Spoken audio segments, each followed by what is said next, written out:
여러분 안녕하세요. 5월이 되었습니다. 아름다운 봄날에 행복한 날만 가득하시기를 바랍니다. 오늘부터는 잠언의 말씀을 보도록 하겠습니다. 오늘은 잠언 1장을 보게 될 것입니다. 잠언은 지혜를 다루는 성경입니다. 지혜 그러면 참 쉽지 않은 단어이기는 해요. 그리고 잠언이라는 이 단어 자체가 또 쉬운 단어는 아닙니다. 뒤에 어는 뭐 다 아시는 뜻이고, 잠자가 찌르다, 바늘 같은 걸로 이렇게 콕 찌르다라는 뜻입니다. 그러니까 사람을 깨우치는 말씀 정도로 이렇게 하시면 되겠어요. 그런데 잠언은 기본적으로 지혜를 다루는 말씀인데, 이 지혜 그러면 좀 어려워요. 제가 한번 인터넷에서 찾은 사전적 정의를 한번 읽어보도록 하겠습니다. 사물의 이치나 상황을 제대로 깨닫고 그것에 현명하게 대처할 방도를 생각해내는 정신의 능력, 이렇게 돼 있습니다. 좀 어려워요. 그래서 제가 좀 쉽게 한번 풀어서 말씀드려보겠습니다. 수많은 선택 그리고 판단 이런 것들을 할 때 올바른 선택, 올바른 판단을 하게 하는 기준, 이것이 지혜다라고 제가 한번 써봤습니다. 굉장히 좀 이 지혜가 어려운 부분이 있어서 앞으로 계속 그 지혜의 직접적인 이런 사전적 의미나 뭐 조작적 의미를 다룬다기보다는 지혜가 성경에서는 어떻게 말씀하신지, 또 그 반대 지혜롭지 못한 것은 어떤 것인지, 이런 것들을 쭉 살펴보면서 지혜를 좀 더 알아가 보도록 하겠습니다. 이제 잠언에서 보면은 첫 번째 부분은 지혜의 목적, 이 성경을 왜 썼는가, 이런 부분이 나옵니다. 3절부터 보면은 2절에서부터 보면은 그 목적이 기록되어 있어요. 이는 지혜와 훈계를 알게 하며 명철의 말씀을 깨닫게 하며 지혜롭게 공의롭게 정의롭게 정직하게 행할 일에 대하여 훈계를 받게 하며, 뭐 그 뒤에도 쭉 있습니다. 잠언의 목적이 있어요. 굉장히 중요한 부분이죠. 근데 이런 이 잠언들을 잘 이렇게 말씀을 묵상하고 내 것으로 만들고 이것을 또 삶에서 실천하려고 하다 보면은 이런 목적들이 달성이 될 겁니다. 그런데 이 잠언에서 이 지혜가 무엇인지를 설명하면서 바로 뒤에 나오는 말씀이 뭐냐면은 악인은 이런 것이다, 이렇게 말씀해 주셔요. 그 의도를 한번 생각해 봤어요. 왜 그랬을까? 지혜를 설명하려면 지혜에 대해서 더 말씀을 하셔야 되는 게 아닌가 했는데, 지혜에 대해서 직접적으로 이렇게 가르치면은 잘 이해를 못할 것 같아서 반대로 지혜의 반대를 설명해 주시는 거예요. 그게 바로 7절부터 나와 있습니다. 제가 이제 7절부터 19절까지가 지혜에 반대되는 그 사람들, 여기 말씀드리면 악한 사람들의 모습이 나와 있는데, 한번 제가 몇 개만 읽어보겠습니다. 11절 12절. 가만히 엎드렸다가 사람의 피를 흘리자 죄 없는 자를 까닭없이 숨어 기다리다가 스올같이 그들을 산채로 삼키며 무덤에 내려가는 자들같이 통으로 삼키자. 지금 이렇게 돼 있어요. 악인들이 가만히 엎드린대요. 가만히 엎드려서 뭐 할 거냐면 행인을 기다리는 거예요. 사람이 지나가나 안 지나가나. 그러면 그 목적이 뭐냐면 까닭 없이, 아무 이유 없이 그 사람을 해치겠다는 거예요. 참 무서운 일이죠. 사람을, 원수가 아닌데, 관계가 있는 게 아닌데 일면식도 없는 사람을 해치겠대요. 그 목적으로 엎드려 있다가 사람이 나타나면, 행인이 나타나면 그 사람을 덮치겠다는 거예요. 그래가지고 스올같이 그들을 산채로 삼키며 무덤에 내려가는 자같이 통으로 삼키자. 죽여버리겠다는 거예요.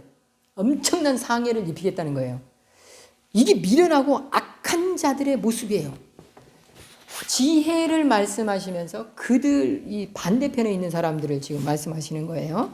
또 13, 14절 제가 읽어보도록 하겠습니다. 우리가 온갖 보화를 얻으며 깨닫는 것으로 우리 집을 채우린 빼앗은 것으로 우리 집을 채우리니 너는 우리와 함께 제비를 뽑고 우리가 함께 전대 하나만 두자. 이렇게 한대요. 악인들이. 이게 뭔 말씀이냐면요. 온갖 그 보화를 이게 탈취르죠. 막 사람들 잡아서 괴롭히고 그래가지고 돈을 뺏었잖아요. 그 뺏은 것을 어떻게 했냐면은 집에다가 다 한 방에다 집어 넣어놓은 거예요. 보통은 사람들이 그 나쁜 놈들이 그 나쁜 짓을 하고 나서 n분의 1로 이렇게 나누잖아요. 너는 이만큼, 너는 이만큼 이렇게 나누는데 이 사람들은, 이 악인들은 그렇게 한 게 아니에요. 한 집에다 다 넣는 거예요. 그 나눈 게 아니에요, 지금.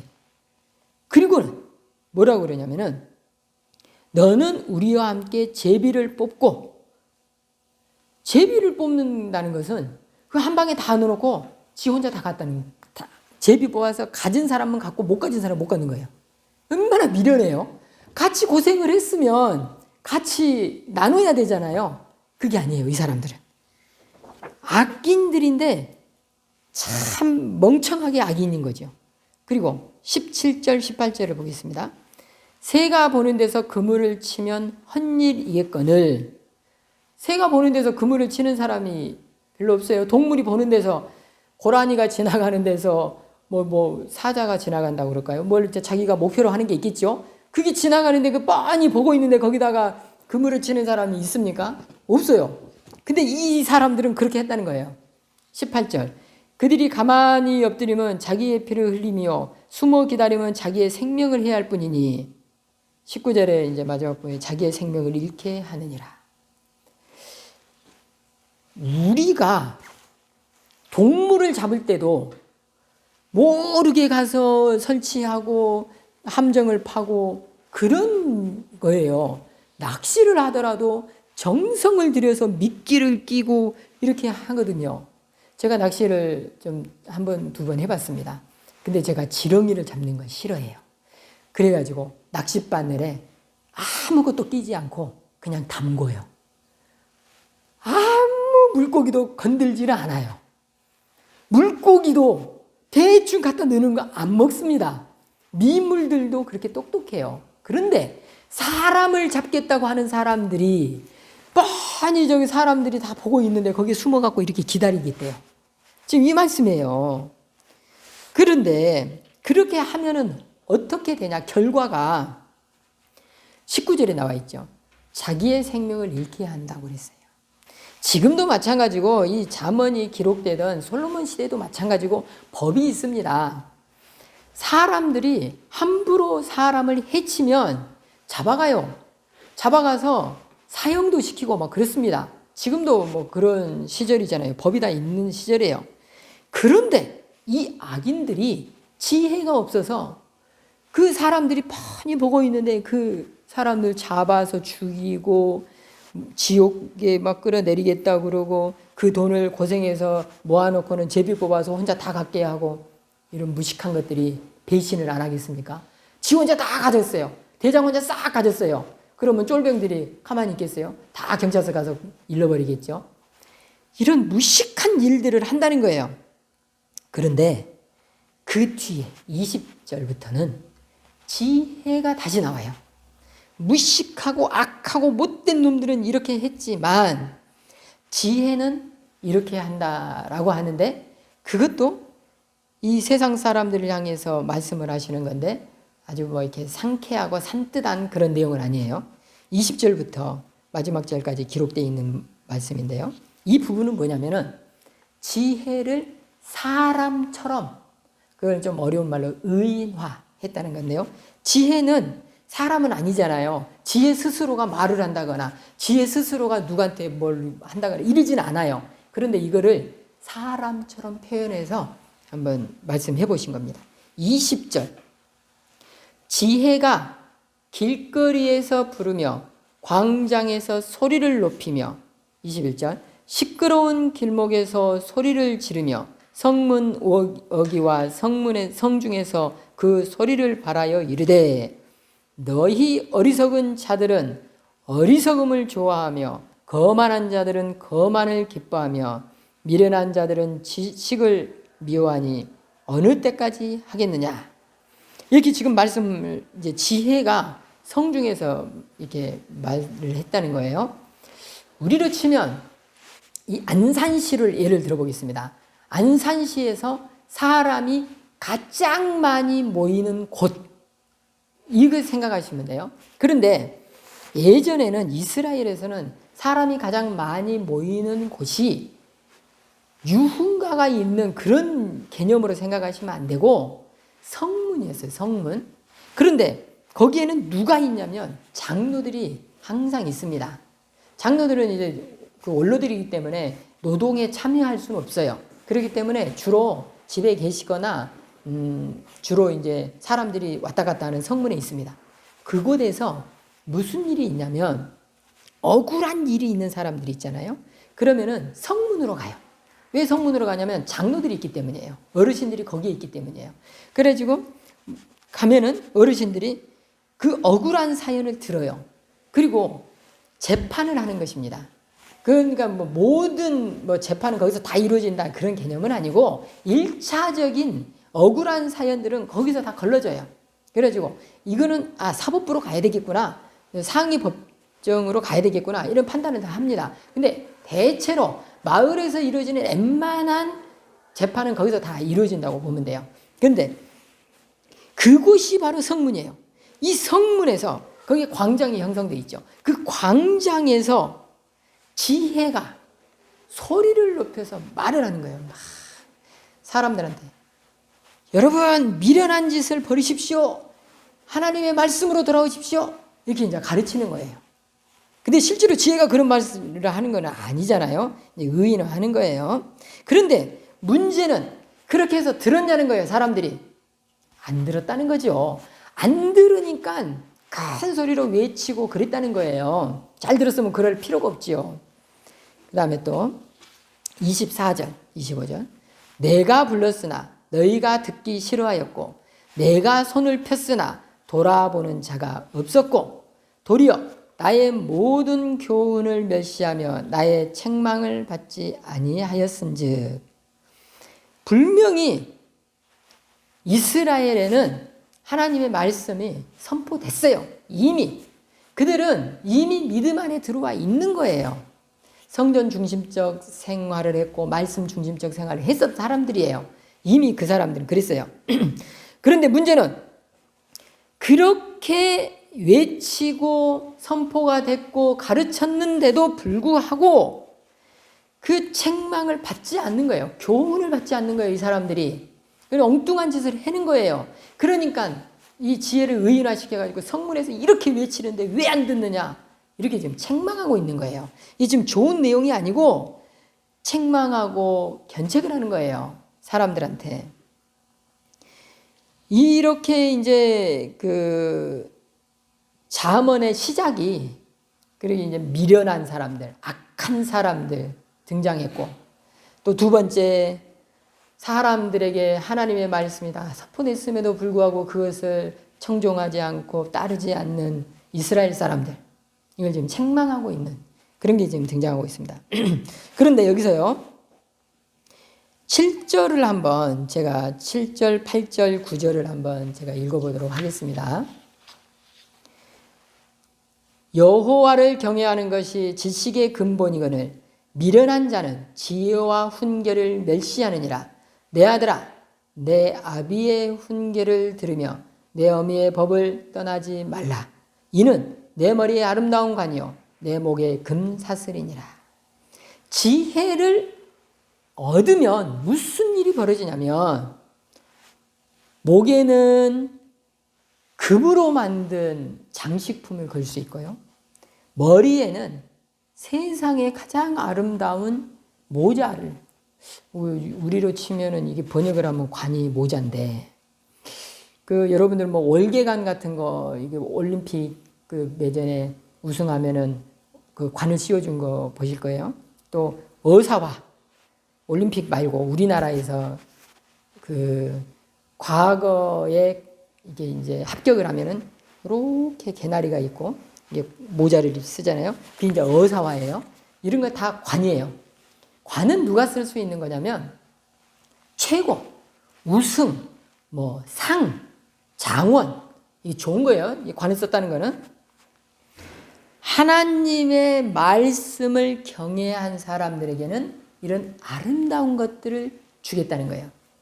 그런데 이 하나님의 말씀을 받은 사람이 바로 지혜를 얻은 사람이고, 이 지혜를 얻은 사람들이 이런 선물을 받겠다는데 눈에 보이는 관을 받겠다는 게 아니에요. 눈에 보이는 뭐 이렇게 금고리를 받겠다는 게 아니에요. 그렇게 아름다운 영광을 차지할 수 있다는 거예요.